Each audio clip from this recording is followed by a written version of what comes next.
We're lucky to have one of the big voices in the fantasy football industry. Adam Rank from the NFL Network joins us next on the RotoWire Fantasy Football Podcast.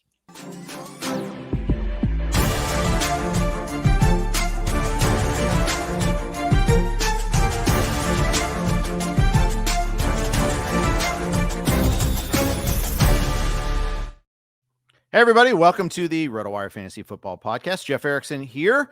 We are with Adam Rank from the NFL Network. We are brought to you by the good folks from Circa Sportsbook and Casino. Can't wait for Circa Survivor and Circa Millions, as well as Fantrax and ACME Real Fantasy Football. Adam Rank joins us now. Adam and I were in the Scott Fishbowl live draft about 10 days ago down in the city of Orange. Adam, welcome to the show. Hey, welcome so much. Thanks for bringing that up, by the way, because I've got a bone to pick with Scott Fishbowl, even though I'm wearing the t-shirt right now. Is next year we're going to get that changed to Scott Fishbowl Orange County. Like okay. LA can have their own, that's fine, but as an Angels fan and everybody Anaheim and Orange they border each other, right? It's like, oh, Anaheim's not LA. I'm like, you know what, you sure seem to think that Anaheim's LA when you're claiming Disneyland. But here's the thing, we're in Orange, and we deserve our own thing. But it was a lot of fun. It was great meeting a lot of people that you kind of know through this kind of, these kind of relationships here. So to get to actually go out there and press the flesh was pretty fun. It is. And man, what a star-studded league we had too. We had Liz Loza, we had James Roday Rodriguez, Tom Everett Scott wasn't there in person. He's in the league. It's nice to kind of like be the low profile guy. I liked it there next to a bunch of people there that are really renowned. And Trophy Smack, what a great place to have a draft too. Super fun place. No, really cool. I was asking for a job application when I was on. I'm like, dude, I'd love to work here. Like, I don't know if these fridges are stocked like this all the time, but there was who was it? Actually, I don't want to call out who it was, but somebody was sitting there in the fridge, was like eyeing the Prosecco and didn't know if we were allowed to open it. And that was for us, or it's just company stock or something. Exactly right. And I said, yeah. And then this lady goes, "Hey, you're kind of." I'm like, "I get what you're saying." I'm like, "I'll open it." I don't care. Like, Kelly Singh's not going to yell at me, so I'm like, "Pop." And but yeah, it's a fun place. Bowling alley, like all sorts of stuff. Like a real, like it's really like if you ever watched The Simpsons in the 90s when they would make fun of startups and internet companies, and they would always be that it was that thing, like foosball, a bowling alley, like everything that was a cliche startup 90s business thing is at the Trophy Smack offices, and I love it. Yeah, that's so funny because we used to be Roto News way back in the day. That's right. We moved out to we got bought out by a company called Broadband Sports based out of Santa Monica, and I remember this. Yes, was Don Seeholzer one of your bosses? Was he the? I don't know that name. He might. My memory's getting worse as I get older, but maybe. But they had what was called the Athletes Lounge. People are going to come and want to hang out with us. We've got these beautiful big screen TVs. We had a foosball table or something, but that. If they had what Trophy Smack has, people would want to hang out there. That place was so cool. I don't know how they get any work done though. No, that takes a lot of discipline, I guess. Yeah. It's kind of like if you're working in a Las Vegas casino, like eventually you have to deal the cards. Yes. They do a great job and they get it done. But I was just thinking about that too. Like I should hang out there more. I'm a professor at Chapman University in Orange, California, and which is right around the corner. This part of the Trophy Smack, I was kind of curious, like when I got because I'm very familiar with Orange, because I grew up in the neighboring town, and I went to school at Cal State Fullerton. I'm like, wait, what is this address? They're like, yep, this is it. I don't know if I should say it out loud. This is the address? Yeah. I was like, I told my buddy who came in, Matt, I'm like, I don't know, dude. I'm like, oh, we're fine. But it's a great office. It's a great place to be. Yeah. Wait, I didn't know you were a professor at Chapman. That's awesome. What do you teach? What would you think I teach? No, it's sports broadcasting. Okay. A popular class, because I think the word is out, is that most people are getting A's and B's. Yeah. And it really guts me to give people B's. And honestly, like the kids come back and they're like, why did I get a B? I'm like, you missed 4 classes. Like I told you right off the top. Like if you miss, like honestly, if you show up and do the work, like you're going to probably get an A because a lot of this business is showing up for things and being available. A good school too. I mean, my kid, I got a It kid. was in until I showed up. No. Good. Yeah. Well, hey, I mean, but yeah, you were mentioning that LMU. Yeah. I will say this, and it's so funny that for the longest time, I think you and I probably similar in age in the fact that Pepperdine used to always get this run as like, oh, Pepperdine's the most gorgeous campus of all time. And they would there was some 70s show with TV star the Battle of the Network Stars would be there and everything. Yeah. And like Pepperdine got this run to like, and it's a great place. Like, don't get me, I'm not besmirching Pepperdine or anything. LMU is it's on the coast as well. Yeah. And the better part of LA to me, I'd rather be in Westchester than I would be in Malibu's too difficult to get to. It is hard to get to. We did tour Pepperdine too, and it is amazing. If you get there as we did in late afternoon, you see the sun setting over the ocean. I mean, it's hard not to fall in love with that there too. I mean, so Allie and I did a 8-school 4-day tour. We did Irvine, we did USD, another crazy, ridiculous, awesome campus. USD, yeah, that's a great one, yeah. Yeah, UCSD. We did Santa Barbara. It's on the freaking ocean, like literally on the beach. I mean, we did SLO, which is awesome. Santa Cruz, Santa Clara, you name it. We had a fun time and all that there. All these places are amazing, and we're kind of blessed to be there. But there's no point to all this, but just kind of relating. But anyways, you also do in addition to your work at NFL Network, you also do a podcast. You do the Sick podcast it's a Bears-based talk. So I thought we'd talk Bears to start off with here. Okay. They play on Thursday night, the Hall of Fame game. They've got, obviously, Caleb Williams steps into the best situation I think a 1.1 quarterback has ever stepped into. For real. I don't think there's any question about that. And they've done it, over the past couple of days, they've done a great job of ensuring that cast is going to stay together for quite a long time. DJ Moore signs an extension. Odunze is going to have his rookie contract mirror Caleb Williams. Keenan Allen is there for a season, and we'll see how that goes. He's a West Coast guy. We'll see how he likes Chicago, right? And maybe he can be there. But for the time being, being able to mentor players like Tyler Scott and Velus Jones Jr. and get those guys, up to where where the Bears would want them is going to be invaluable. Cole Kmet's there and a lot of other options. So I think that it's pretty exciting. We're looking forward to seeing, as we're recording this, are we live? We are live. Oh, we're live. Okay, cool. So I don't have to be like, hey, when are you recording? When are we dropping this?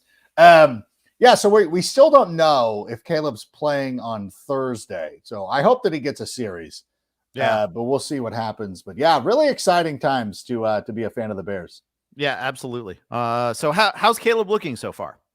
As rookies do, there's some good days and there's some bad days. I think one of the benefits of having a defensive-minded head coach is that he's really going to try to rattle this kid and really try to put him in a position to have to react to everything around him. And I think that's one of the benefits there, and that's what they're trying to do. And so anytime you see that there's been some struggles, I think it was Sundays trying to figure out all the days run together, but Sunday's practice wasn't great. It was funny because listening to all the Bears fans on Sunday, they're like, we're the worst. Like, our offense is not good. Like, everything's going wrong. And I had talked to Tyler Scott that day, and this must have been Saturday's practice because they didn't practice on Sunday. So, and then I talked to Tyler Scott, and he's like, yeah, it's fine. Like, it's no big deal. Like, we're just going through it. We're trying to learn some things. Like, this is where you want to make your mistakes, similar to being on a driving range. Like, I'd rather spray my shots at the driving range and then focus in when it's time to get going, to get after it. So Monday was a little bit better. Tuesday was a little bit better. And so now, you know what? You're just making your progressions and trying to react to things. And so and again, like, he's not going to have to do it all on his own, which, as you pointed out, the best supporting cast means that he's not going to have to go out there and play hero ball all the time. Like we saw it last year with Anthony Richardson. Like he felt like he had to do everything. And even Justin Fields, through most of his career in Chicago, was like, you've got to do it all if this is going to be successful. Caleb's not going to have that issue. Yeah. If there's a bone I ever had to pick, it's like they didn't give Fields anything remotely close to that. They gave him more last year, but offensive line, his rookie year might have been the worst offensive line in football that year. It's slowly gotten better. They've invested in that offensive line since then, but I still think Fields might have fallen short, but he also had one hand tied behind his back. Absolutely. Like there's no argument for me. Like I will not, and it's tough because whenever you're talking about the two, you never want it to come off as anti-Justin, because that's not the case. Even to the point, Aaron Nagler, who's one of my friends who covers the Packers, was crowing the other day, like, hey, everybody, like after Jordan Love signed his deal, he's like, hey, everybody that thought Justin Fields was going to be better than Jordan Love. And I'm like, that story has not been finished yet, because who knows what happens with Justin Fields in Pittsburgh. And we still don't know if Jordan Love is going to be as good as Packers fans seem to think that he is. So Jordan Love's good. Coming out of the draft, I was high on Jordan Love, so I'm not smacking him. But I agree with you that the whole thing with Justin, it was just a matter of timing. And honestly, it was a different approach of an organization. If you've noticed what Ryan Poles has been able to do, is that they immediately came out, they said, listen, Caleb Williams is our guy. We're surrounding him with talent. We're not bringing in a veteran to challenge him. We're not even bringing in a veteran backup. Like Tyson Bagent is the backup. Like that, they didn't sign Ryan Tannehill or anything like that. Not that they couldn't at some point, but they're like, no, I think we're good. I think we've got this. Shane Waldron's pretty sharp, so they feel really confident with the guys who are there. But when you look at the last two quarterbacks that were drafted by the Bears, different organization. Ryan Pace was running that. When Mitch Trubisky came in, he had Mike Glennon, like ridiculously, had Mike Glennon there. Like you really had to, like Mike Glennon. This is what, and then they were kind of doing the thing like, do we start Mike Glennon? Do we not? Similarly, when Justin Fields was with the Bears, not only did he have Andy Dalton, he had Nick Foles. Like there was really no continuity, right. And there was no like real plan. Like before the show started, Jeff and I were talking about the Angels, about like teams that didn't have a plan. And it always felt like with the Bears and these quarterbacks, they drafted quarterbacks. We were excited about one of them being Justin, but there never seemed to be a cohesive plan. Like I really wish they would have stuck to their guns with Justin and been like, you know what, Andy Dalton and Nick Foles are playing. We're not going to see Justin in the first year of the season. Especially with that Cleveland game, it would have helped out a lot. But I mean, like there wasn't a plan. So it was really difficult for him. And I agree with you. Like he wasn't given a fair shake, and I wish him well in Pittsburgh. And I hope him and George Pickens could go out there and put up a lot of fantasy points this year. Yeah. Well, it's got to be Pickens because there's nobody else. But I hate the nobody else line of analysis, but it's so darn true. Especially and Romeo, Romeo just got hurt too, which sucks. Yeah. They said the MRI was better than they had hoped for, so hopefully knock on all the wood there that he's all right. What's funny is I was in Cam Hayward's Celebrity Softball Classic. Okay. And that dude can't play baseball. Like he's not good. So he was playing catcher. And my walk-up song was Sabotage by the Beastie Boys. He's like, did you pick this yourself? And I'm like, obviously. He goes, that's really, he's like, I love this song. I say, you know what? I'm going to draft you on one of my teams. And I think I did pick him a couple of rounds ago. Oh, there you go. Nice. But, so, it's one of those things. But, Pittsburgh, goodness gracious. Yeah. We'll see. We'll see what happens. There won't be a ton of passing volume. So there is that. So we'll see. And I think that they said with Fields that he, obviously Russell was going to have pole position. It's not really a job battle, but we'll see what happens there. See what goes on.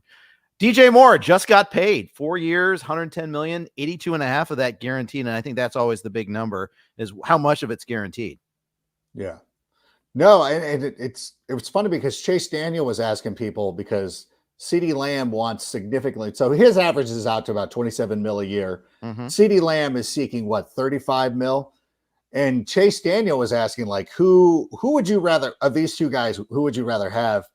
And I'm like, Chase, are you saying this based on, factoring in how much they're making? And he's like, yeah, that's implied. And I'm like, honestly, I truly believe that DJ Moore is a top 5 wide receiver in the NFL. I'll say top 10, because I can understand people. I don't want to start splitting hairs on it. I think we're pretty universal with the top 3 guys. Like, okay, we got our top 3 guys. We know who those are. And then once you get to 4 or 5 and down the line is where I think the variety starts coming in and people have different opinions. And I don't think any of them are necessarily wrong. But, like I actually, believe it or not, I would have Amon-Ra St. Brown as number 4. People are like, Amon-Ra St. Brown's better than DJ Moore. I'm like, okay, like are you trying to get me to argue with you? Because I'm not, because I love Amon-Ra St. Brown. You're not going to get an argument from me. But you start getting into the things of like Stephon Diggs and AJ Brown and some of the other guys who would filter in there. And I'm like, okay, like I agree that player is great, but I would prefer DJ Moore. And I think that he's proven his ability with some of the not so great quarterbacks in the NFL. He has gone out there and produced no matter who the quarterback is. You talk about Justin Fields, playing with all these rando receivers. Like DJ Moore's really not had a great run with his quarterbacks. Even last year with Justin finding his way. But we saw what happened. Like Justin was the best quarterback. Like Cam Newton overall is probably the best quarterback he ever played with. But I mean, like that version of Cam versus the version of Justin that you got was probably the best quarterback that he played with. And he performed really well. Yep. And he went out there and was dealing, and it was, like unbelievable. Like we'd kind of been waiting to see that because, and I know a lot of fantasy enthusiasts would be like, he was a frustrating guy for years. And I'm like, yeah, that was mostly the quarterback. Gets open, runs routes really well.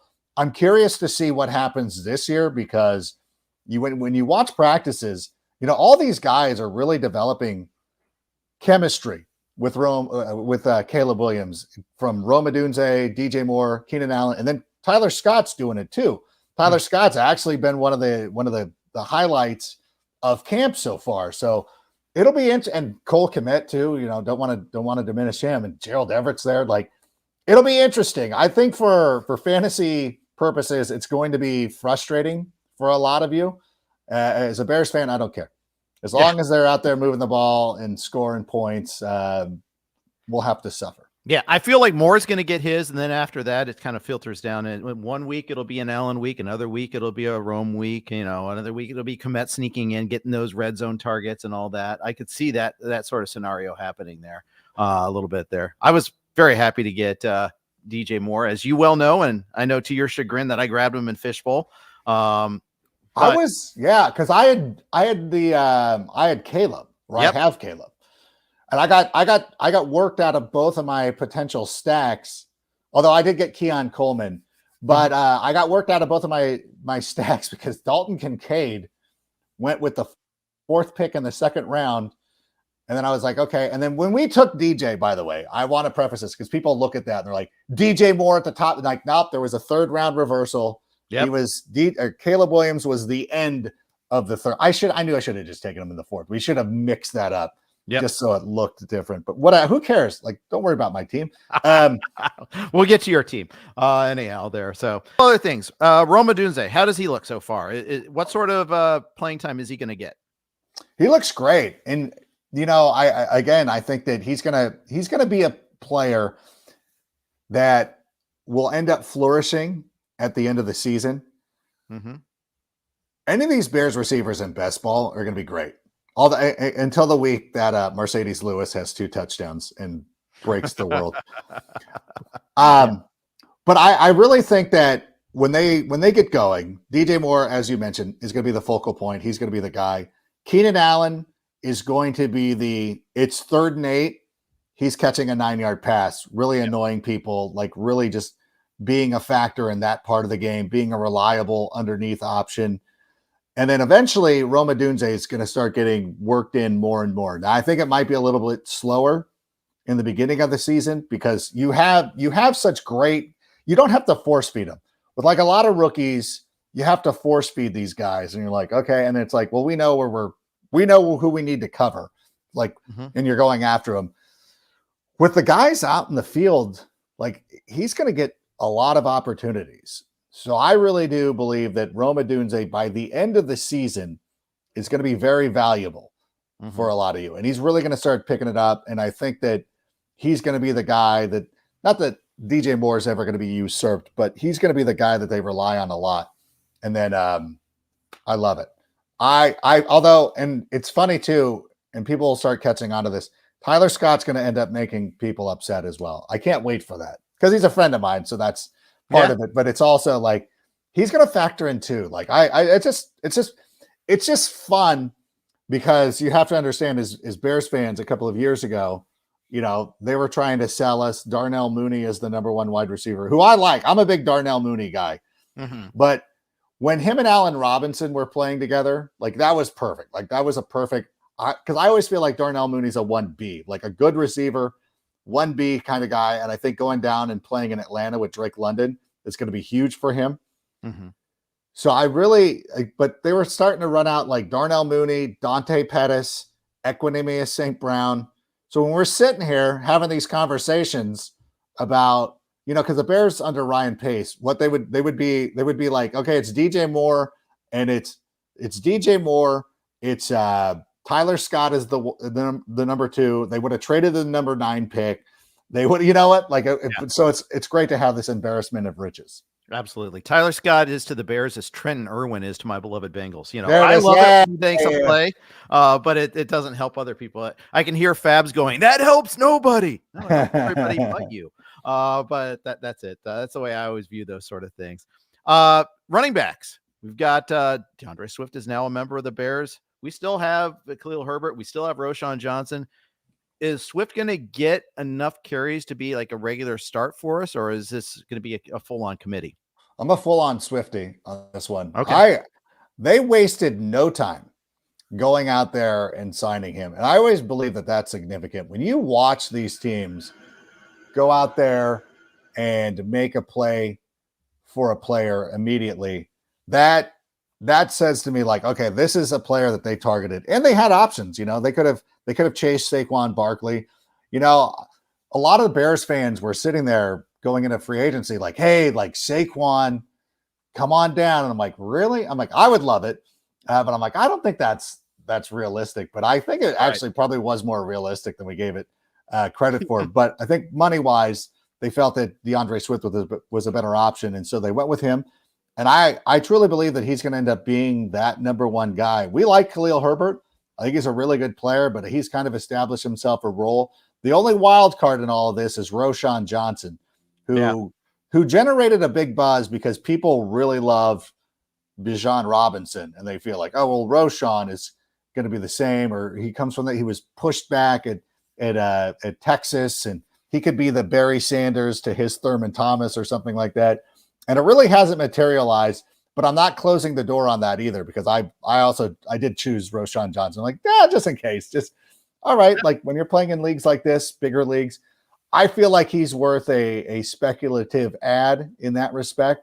But I really truly believe it's going to be DeAndre Swift. And honestly, when you look at DeAndre Swift's marks in Philadelphia, it's not necessarily mind blowing. You're not like blown away, like, oh my gosh, but when you're giving your quarterback 15 rushing touchdowns, like it's hard for a running back to really like if half of those go to DeAndre Swift, you're looking at a season last year being like, oh, that was a really good year for him. Oh yeah. So, I had Swift in some of my more important leagues last year, and I can't tell you how many times he got tackled at the 1. Oh, it was frustrating. It was so wild too.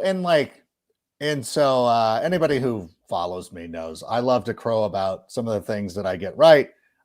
Two of my biggest misses last year were number 1, Dameon Pierce. Like that didn't work out like we thought it was. No. And I didn't say I remember being at a bar in Chicago after the draft. This guy's like, why do you hate Jalen Hurts? And I'm like, who are you speaking to? Are you speaking to me? Jalen Hurts, like and I pulled out my Instagram and I'm like scrolling through. I'm like, there's a graphic that I made heading into his draft where I wanted the Bears to draft Jalen Hurts. Like, no, you're talking to the wrong person. He's like, well, you were fading him last year. I'm like, I faded him a bit in fantasy because I came out and I said, there's no way that Jalen Hurts is going to get 13 rushing touchdowns. And I was right because it was 15. but it's like, I remember watching this and I'm like, you guys, like, it's cute. Like, congratulations to everybody who drafted Jalen Hurts. But I'm like, you can't put your quarterback in that situation.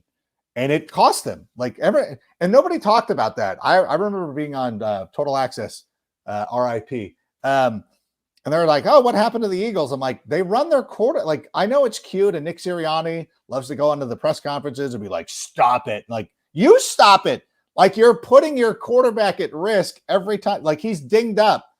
Like, there was a point, like, what was it? David Carr, who was like, they should bench him for a day. I'm like, they shouldn't bench him, but like, stop running that play. Like, can you, a simplistic view of this is like, can you not teach the running back to take that snap? Like, push DeAndre Swift into that selfishly for us, for fantasy purposes.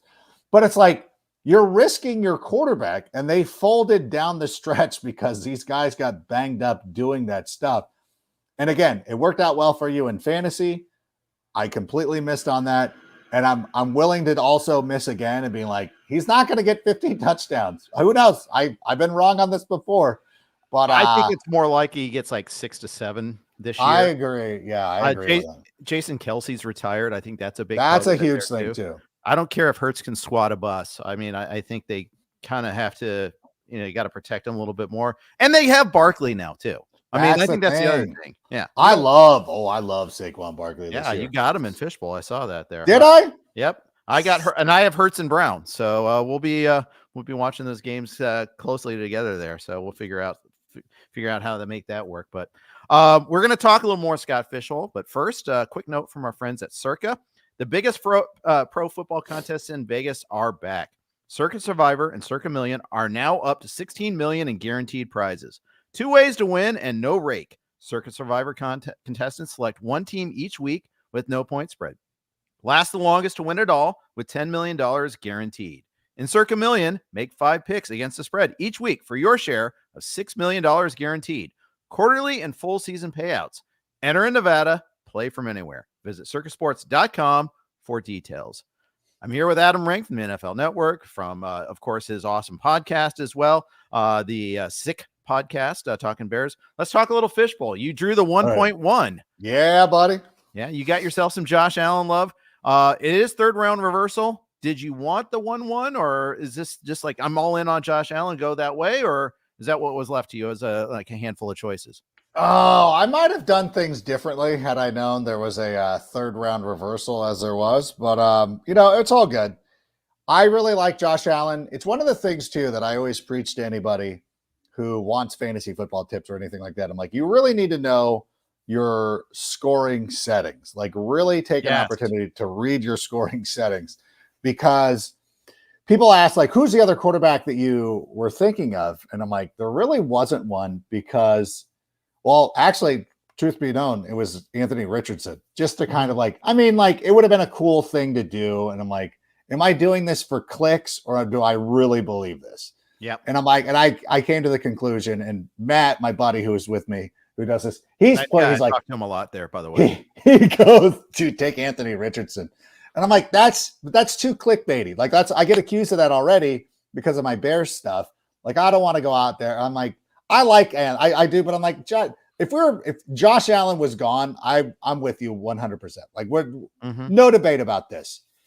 But I'm like, we got to go Josh Allen. And the reason is because running quarterbacks get a significant increase. Like, almost at the point of, like, Patrick Mahomes is not almost like he's Trevor Lawrence, and I'm not besmirching Trevor Lawrence. That was not a shot at Trevor Lawrence, but I'm like, that is what, like, we're getting. Like, it doesn't matter, So for people that don't know, Scott Fishbowl, it's 1 point for every 50 passing yards. So you get 100 passing yards, it's 2 points. Now 6 points for a passing touchdown. So that kind of does mitigate that a little bit, but yeah, you got to have the running quarterback. So I hear you on Richardson.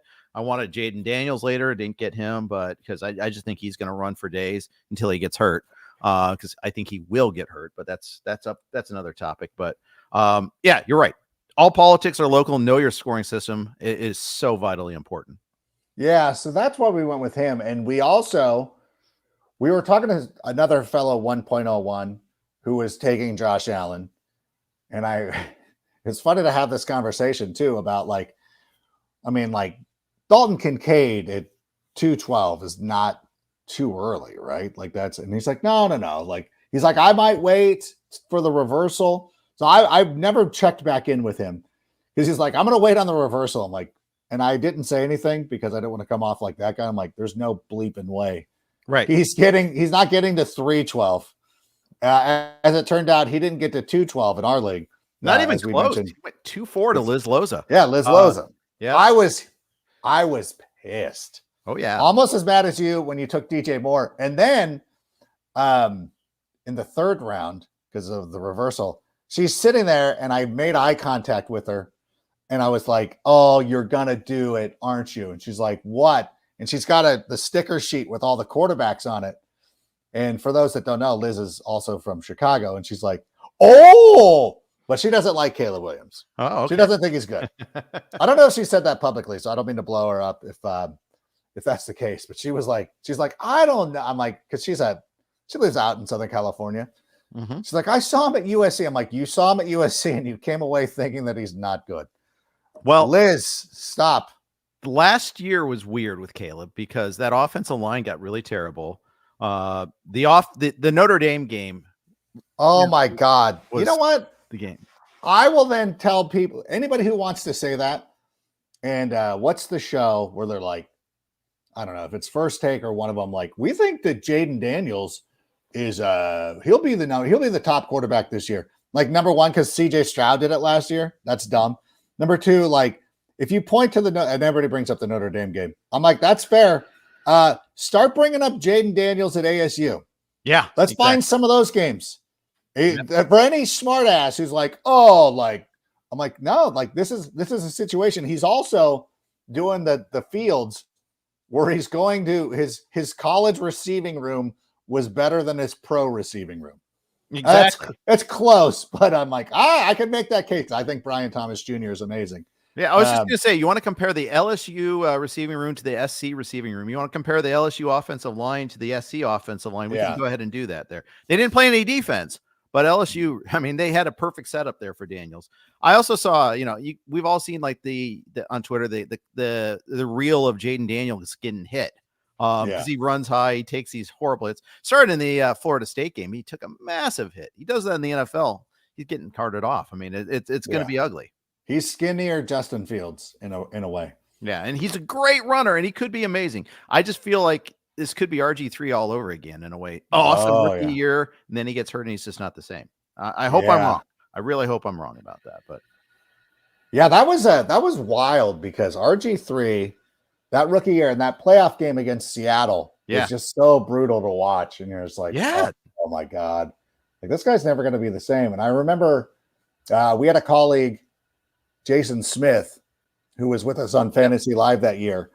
And I remember him because I was a big RG3 guy. He's like, he's too small. This is not going to work. I'm like, I don't know, J-Dog. Like, I think he's going to be pretty good. And Jason was right. I was wrong. But yeah, I could see that. Like he's got to bulk. Jayden's got to bulk up a little bit. I'm worried for him. I love him. I do like him. I don't want that to come off like I'm besmirched. See, now this is the problem too, is that I get defensive to the point where I feel like it has to be Jayden versus Caleb. I combine their names. They're Caden now. Yeah. But I don't want it to be that way. Like I don't think it needs to be adversarial. Like similar with CJ Stroud and Bryce Young. Like we don't need that to be adversarial. Like they can both be good and it's going to be fine. And I think eventually, both these teams, hopefully both those quarterbacks work out. But Bryce Young was in a terrible situation, awful. Never got like CJ Stroud would not have been the rookie of the year if he got drafted by Carolina. I guarantee you that. That was such a dysfunctional team there, starting with like the switching offensive coordinators mid-season, who's doing the play calling, all that. Just what a mess. And then, of course, Tepper and being so involved in the team and all that, too. Reviewing film with the coach. I mean, Jerry Jones is like, hey, man, he meddles too much. I don't know. Yeah, that's yeah. Oh, my gosh. That's so true. Well, you know what? I will say that. Like, Jerry Jones clearly oh, gosh, I can't. Okay, Jerry Jones, the owner, is amazing. Mm-hmm. Jerry Jones is the general manager, and he said this himself, fumbled the bag with Jimmy Johnson. Should have never gotten rid of him. You ever think about, like, some of the guys that Jimmy Johnson drafted with the Miami Dolphins, like Zach Thomas, for instance? Like, that would have been a Cowboys draft pick. So the 90s Cowboys would have kept rolling on and replaced guys like Ken Norton with Zach Thomas. Like, that team would have won. Like, they could have won as much as the Patriots did and it would have been amazing. The offensive lineman would have been way better as well. I'm trying to think of all the Miami guys, but I went through, God, I wrote this years ago, wrote a piece on like, look at the Miami players that Jimmy Johnson drafted. Those guys would have been Dallas Cowboys. Similar to Bill Belichick had the Ravens, because it was the Browns and it was the Ravens. Bill Belichick stays with the Ravens when they move and they draft Tom Brady, and you have the 2000s Ravens with Tom Brady. Those kind of things I looked at. But Jerry Jones, I will credit him this, is like he does, like their drafts are kind of nice. They do a pretty good, like, finding like people, like you say what you will about Dak Prescott and play, but that was a 4th round pick. Right. CeeDee Lamb. I mean, CeeDee Lamb kind of fell into their laps because the Raiders took Henry Ruggs. They do a nice job drafting players. Like I like, it's fun. Like we do make fun. Like, hey, he does metal and it's fun. And it's like, he does okay. Like that.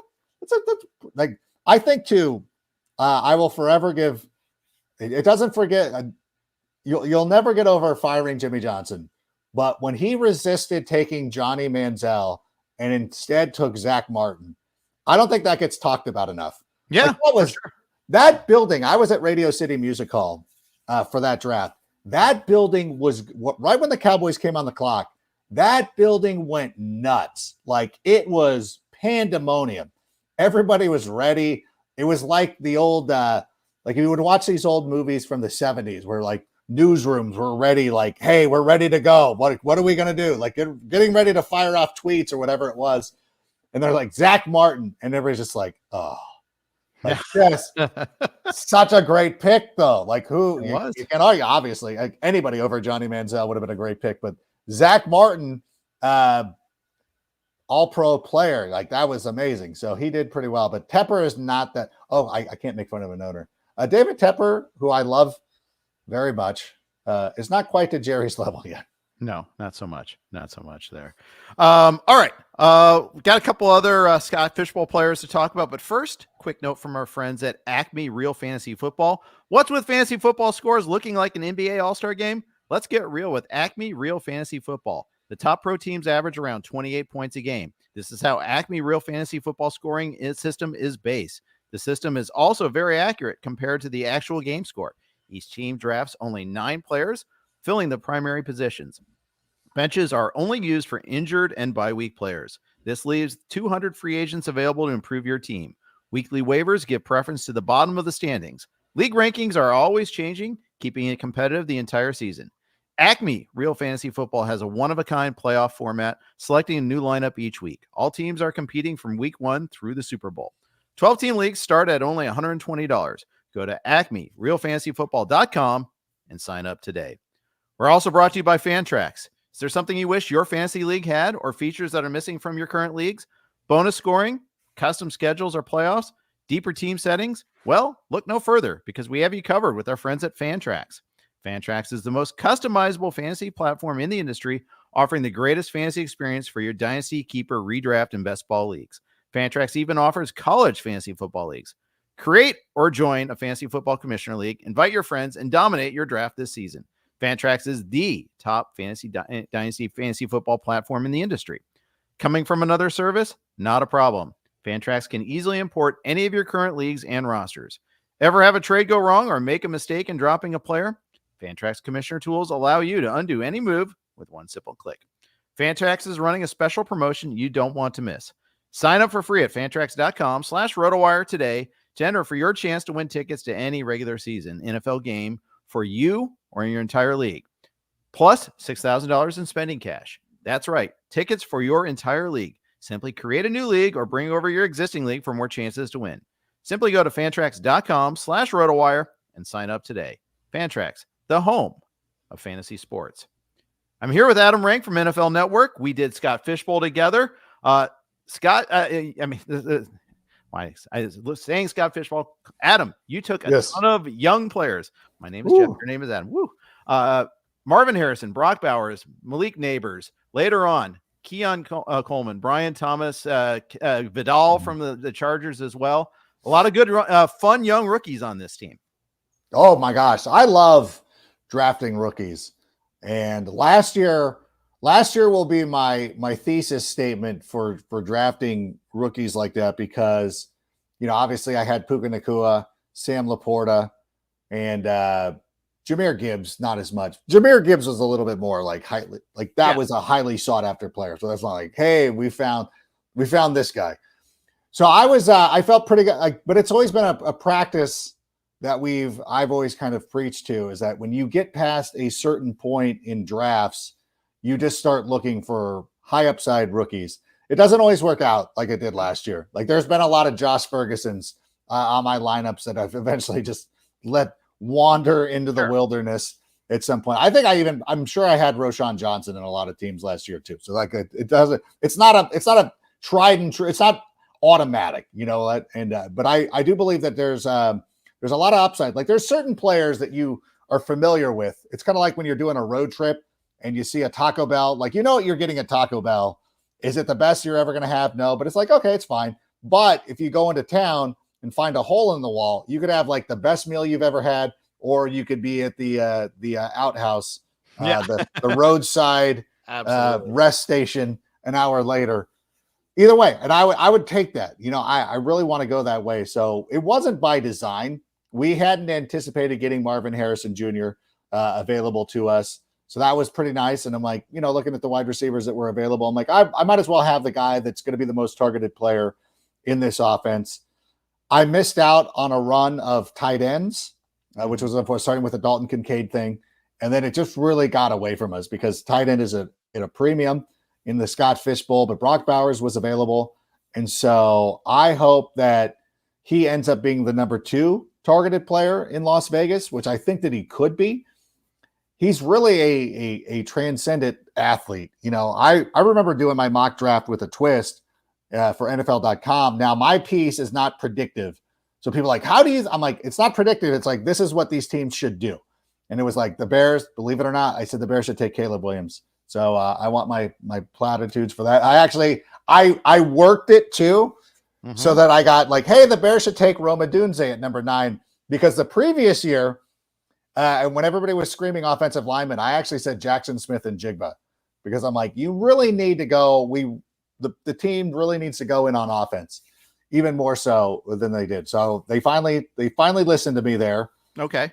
But I had Brock Bowers going to the Raiders, and people went crazy. And when the Around the NFL thing was, tweeting out, like, the image was Brock Bowers with the Raiders logo. Like, that was the one that they focused in on. Like, this is our clickbaity thing, which I didn't think it was I mean, it turned out it wasn't clickbaity. No, because I felt like the Raiders needed pass catchers. And once you get past the first 3 guys, you have, it's wide open, because my next highest wide receiver was Brian Thomas Jr., who actually, you know what? I suggested the Jets take him. So otherwise I would have, so I had I told the Jets, I'm like, you need that burner, and you'll find out this year. Like, if they had a when Brian Thomas Jr. plays well, you're like, the Jets could have had him there with Garrett Wilson. It would have been whatever. Don't listen to me. So I had the Raiders taking Brock Bowers, and everybody goes crazy. And they're like, well, Michael Mayer's there. And it's like, yeah, but you can still run 12 personnel. And Luke Getsy would like to run 12 personnel. We saw a lot of those sets last year, and a lot of those were with the ghost of Bob Tunyon and Cole Kmet. So now you have 2 capable bodies running 12 personnel with, hopefully, Gardner Minshew, who over the course of his career has a 116 passer rating on 12 personnel sets.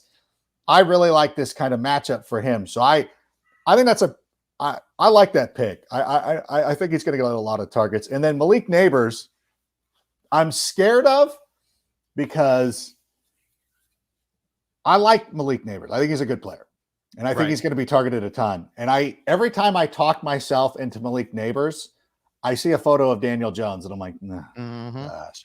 It's not looking good in training camp so far too. Every day I see like the highlights of him overthrowing a receiver too. And Nabers sat out practice yesterday, and apparently like, everything runs through Nabers already. Like it's which is good. He's gonna Saquon it. Yeah. Because like that's a thing too. We touched on Saquon Barkley.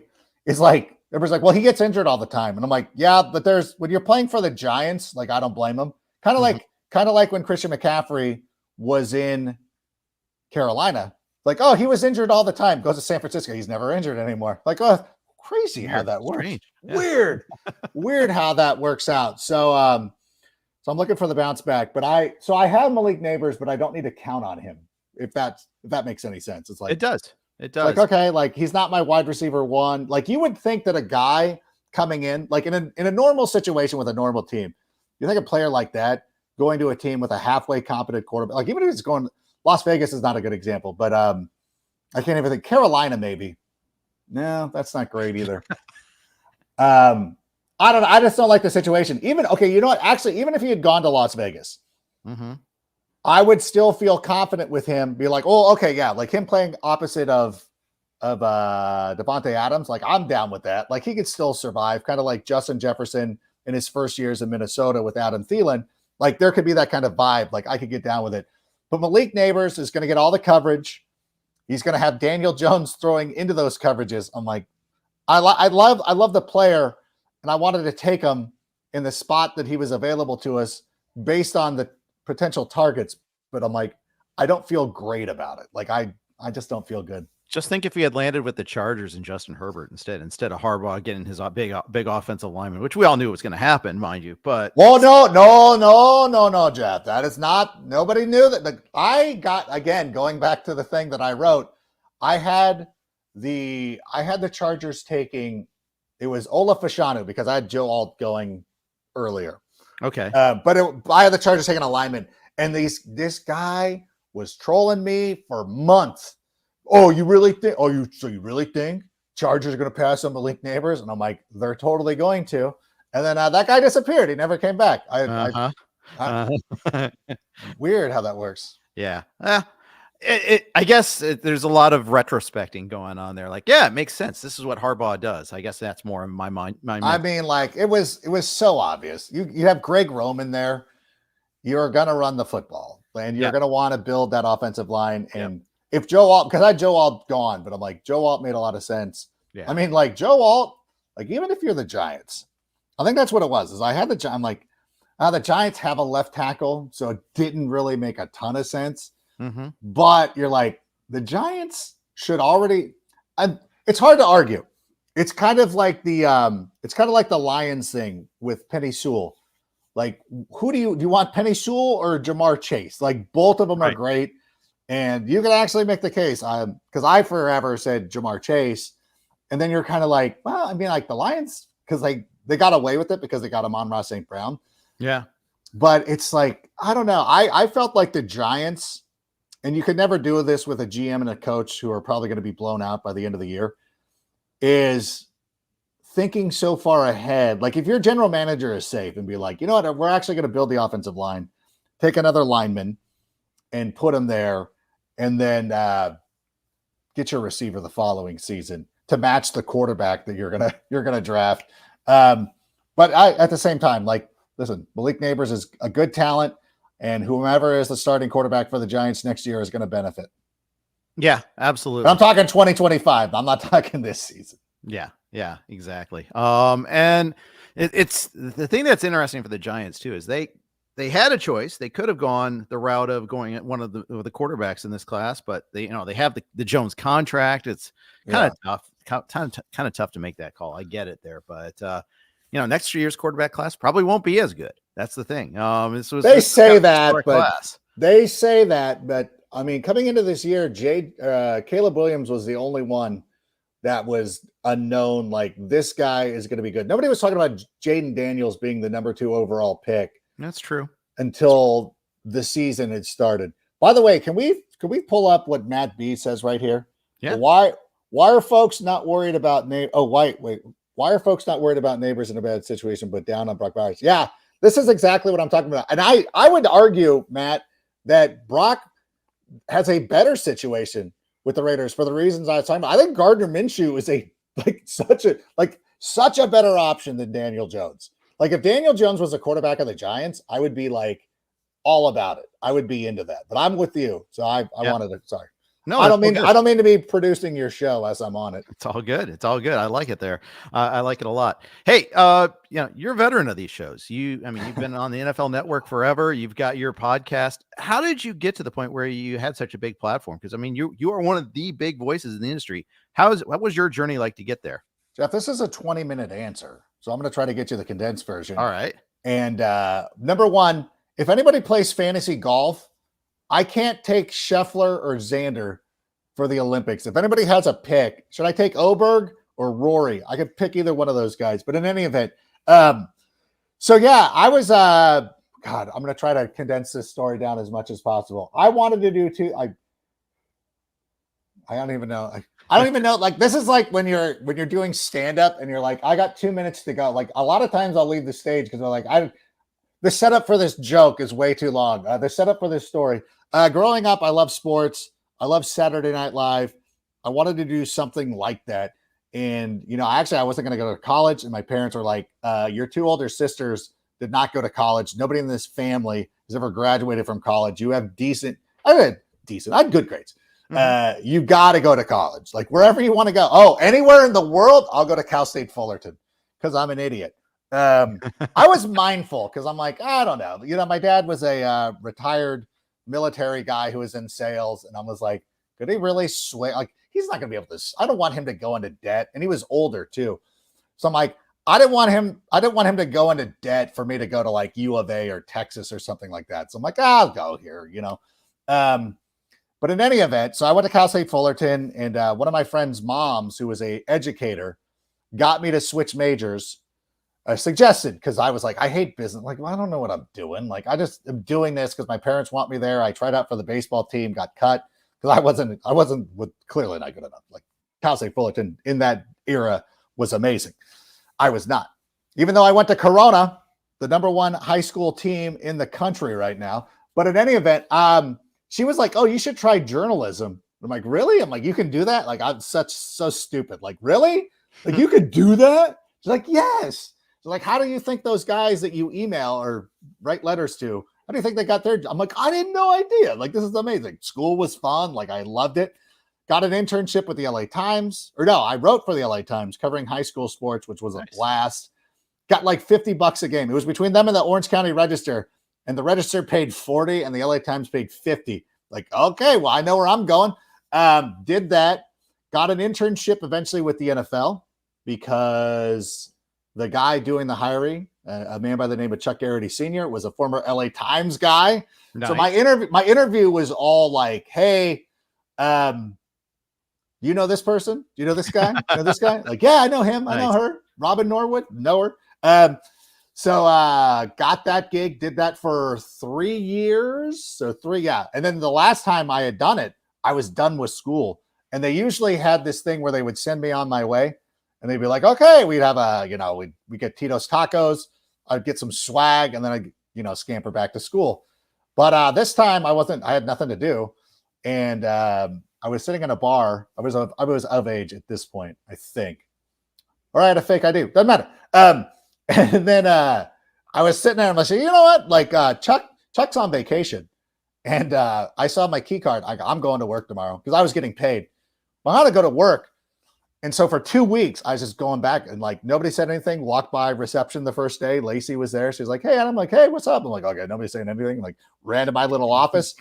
And this office was great. Like I feel like it was a broom closet because if I would have taken pencils at the edge of my hand and stuck them out, like I could have drawn on both walls. Nice. So about that is you've got some wingspan to you, but still. I do have long arms, but it's like, so yeah. And then because like my whole thing was like walking around. Hey, does anybody need help at anything? Can I look at anything?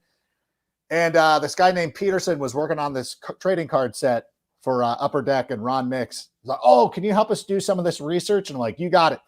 So when Chuck came back from his vacation, he's like, what are you doing here? I'm like, oh man. I go, Peterson's got me working on this trading card set.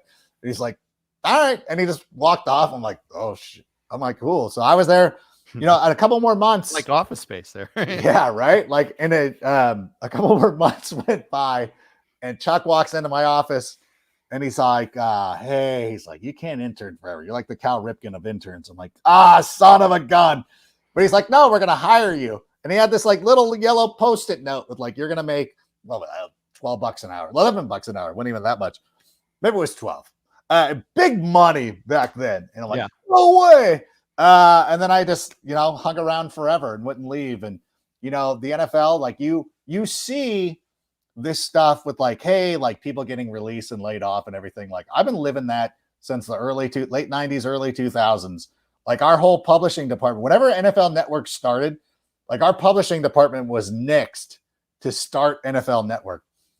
So it's weird to still be a part. Like whenever they're doing their NFL Network celebrations, like, hey, Adam, will you tweet out? I'm like, you know what? Like the way that I got the NFL Network wasn't the greatest. So I don't 100% want to celebrate this out of respect for the 50 people you laid off. So you could hire 49 people you laid off. So I just hung out. And then, long story short, God, I know, and I need to go too. But listen, I want to finish this. So I was sitting there and fast forward to 2007. You're like, 2007, this is the longest story ever. This will be quick. 2007. So they had just Michael Fabiano doing fantasy content for us. Yeah. And I was working on the news desk and I'm like, and I had lied my ass off lied my butt off to get to this thing. And so like, I just want to be an editor. Like, I don't want to write. And then of course I'm like, I want to write. And so I asked the managing editor at the time, I was like, hey, is there anything I could do? He's like, do you like fantasy? And I'm like, love it. And he's like, I'll tell you what, if you edit all of Fabs's content, you can write. And I'm like, you can write your own column or two. I'm like, oh, okay, I'm in. And the cheat code here is like Fab's copy is the cleanest copy I've ever seen. Nice. Like of all time. Like, it's just like, there's no mistakes. Like, it's just like, nope, nothing. Like maybe like I'm trying to I was talking about this the other day. I'm like, I don't even remember. Like there'd be really like every once in a while, it would be like, hey, do you want to explain? Like, I get it, you get it, but like, Mama Dina might not understand what you're talking about here. And it's like, okay, yeah, let me explain that a little bit better. Really. So that freed me up. So I had all this free time now because this was easy to do it. And then 2009, we started, funny enough. So in 2009, we started doing a la carte videos, which was Lindsay Rhodes and Fabs. And they're like, hey, Rank, like you do stand. I was still doing stand-up at this time. I'd still do stand-up now. They're like, do you want to join that? And I'm like, yeah, I would. And I would do it. And the three of us did these videos. And then the next year was NFL Fantasy Live's first season, which was Michelle Beisner, Fabs, Dave Damashek. I was on a side set. That was a Sunday morning show. And then the following year became a daily show. And I gradually went from that little side set to doing what I'm doing now. And it's been a lot of fun. And it just goes to show that if you just don't go away, good things can happen. Very good. Very good. And hey, you do a great job. Everybody loves your work and you're everywhere now. And you have this awesome podcast. Where can people catch you? What times, what places?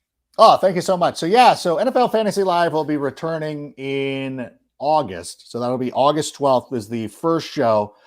I might or might not be on it. I'm going to be in Baltimore. Okay. So I don't know if I'm going to be there doing a team cam thing from Baltimore or not. We're still trying to work out the logistics, but I'll be on the next day. So I'll be on the 13th. So still watch the first show, even if I'm not on it, because Patrick and Cynthia will be on it. So that'll be a lot of fun. And then we'll eventually be ramping up, and that'll be 3 days a week for the first 2 weeks. And then eventually we'll get to our 5 days a week, and it'll be the show that you've come to know and love. So we'll be doing that. I will be back on GMFB at some point. If anybody who has caught those sketches that I've done, like that really scratches the Saturday Night Live itch for me. Nice. Is being able to do those sketches on GMFB, and they're very cool. Like, yeah, whatever you want to do. Like I've been blessed with like a lot, like these people who just allow me to do this nonsense. So it's a lot of fun. So I'll be doing that. And of course the Sick Podcast with Adam Rank. The Sick Podcast with Adam Rank we're not doing a show tonight because the Bears are playing on Thursday. Right. So we'll be on after the Bears game on Thursday. I might even, if you follow me on Instagram, I might even be going when Caleb's playing, if Caleb plays, doing that on TikTok or Facebook or something, Facebook, Instagram or something like that. But if you're a Bears fan, find the Sick Podcast with Adam Rank. Subscribe. You can find us on YouTube like this. We also have it on Spotify and all that stuff. But even if you don't like the Bears, and even if you don't like me, it's fine. Just subscribe to the channel. You don't have to listen ever. You don't have to do that. I won't bore you. But we do a little bit of fantasy content. We're going to have James Coe joining us this season. Nice. We just announced too, Greg Braggs is going to join us a lot this season. And we got a couple of major sponsors coming up too that we're very excited about. And so a lot of good stuff going on, and I'm looking forward to getting going. And where can you catch your stand-up? Well, you know what? I was just at this place called Jade. There's a lot of local places in Long Beach and Huntington Beach and Orange County and stuff like that. I gotta get back with the booker there at Brea Improv, because they loved fantasy and then they switched managers, and I'm like, dang it. Because he was bringing me in all the time, because especially in August, I would do a bunch of shows in August because they just wanted to drill me for fantasy content. Of course. So this is the way that works. Exactly. Adam, thank you so much for your time. It was super fun talking with you. I know you got to run. Thank you so much for coming on board, and looking forward to talking to you soon. Jeff, thanks so much. Hey, you know what? It was great meeting you at the Scott Fish Bowl, and I'm glad we were able to connect in person finally, and look forward to let's do this again sometime. Absolutely. We'll do it for sure. That's Adam Rank, everybody. Thank you for that. Check out all of his great work, and hit that subscribe button when you're on the Sick Podcast for sure. Thanks for listening to RotoWire. Take care.